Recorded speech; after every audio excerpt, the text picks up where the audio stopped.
All right, today we are going to practice decimal operations. We're going to take 16 and 32 hundredths and 5 and 1/10. We're going to add them, we're going to subtract them, we're going to multiply, and we're going to divide them. We're going to do all four.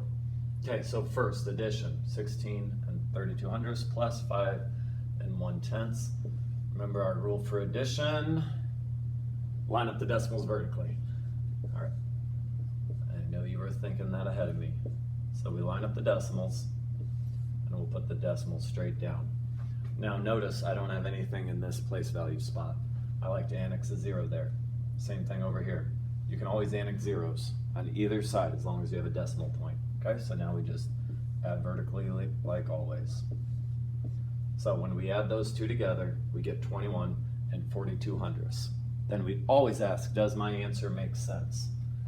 So this is about $16 added to $5 is about $21. There you have it. Okay, so that's addition. Now let's do subtraction. Subtraction, and I want you to rewrite it, write your subtraction problem, is the exact same. Line up your decimals vertically. Addition and subtraction are the same, they're just inverses of each other. Okay, it's important that we annex a 0, especially when it's on the top. If you would have had this, don't do this. Let's say you had this. You can't just bring that 2 straight down. We would need a 0 there. Okay? Again, you don't need to write that. I'm just showing you that. Reminding you of that. Okay? So we just subtract vertically 11 and 22 hundredths. Again, if you have $16 and you take away $5, you're going to have about $11 left. That makes sense. Okay, now when we multiply, do not do this. That's a wasted step. I don't need to annex a 0. Our rule for multiplication, so don't write it that way. Write it this way. Remember our rule. We ignore the decimal until the end. So I'm going to do 1,632 times 51. And if you want to do lattice method, I'm okay with that.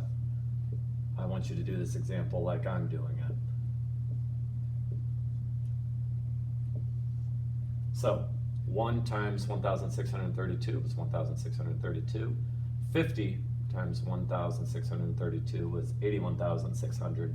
If you want to write them both separate and then bring them together, that's fine. What's important is that we line them up, that we have spacing in between. A lot of you make the mistake because you don't space them out.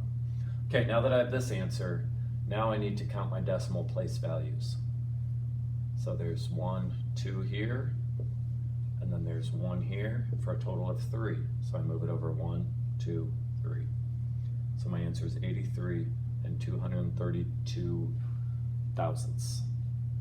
All right, then I want to check to make sure it makes sense. 16 times 5 is 90. So my answer should be, or I'm sorry, 16 times 5 is 80. So my answer should be close to 80. Should be a little bit bigger. 83 is a little bit bigger. Yep, that makes sense. Okay, let's divide now. Right, so remember when you divide, you got to put the 5 and 1/10 on the outside. And I like to spread these numbers out so you can really see them. Okay, so I'm starting with this. I cannot have a decimal out here. If I only have a decimal in here, I bring it straight up. But since I have one out here, I have to bump them both over 1. So I do want you to rewrite this. Okay, so we're starting with that, and then I'm going to rewrite it. 51 into 163 and 2/10. Okay? I want to see on your paper the bump and then the rewrite. Okay, now I can bring the decimal straight up, and I can ignore it. So divide, multiply, and subtract, bring it on down, bring it on back. Divide, 51 does not go into 1. Do put a 0 there. 51 does not go into 16.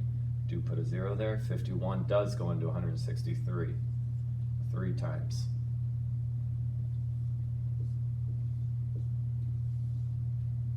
Now I subtract. Bring it on down. 51 does go into 102. 2 times. Exactly 2 times. I do not have a remainder. I'm done. If I did have a remainder, I'd have to keep going. I'd have to annex zeros and keep going until I don't, or until I'm ready to round. Okay, so now I want you to make sure my answer of 3 2/10 makes sense. If I have $16.32 and I divide it among 5 people, $15 divided by 5 people would be $3 each. That answer is close to $3. All right, that's your 4 decimal operations. I'd like to see your notes tomorrow.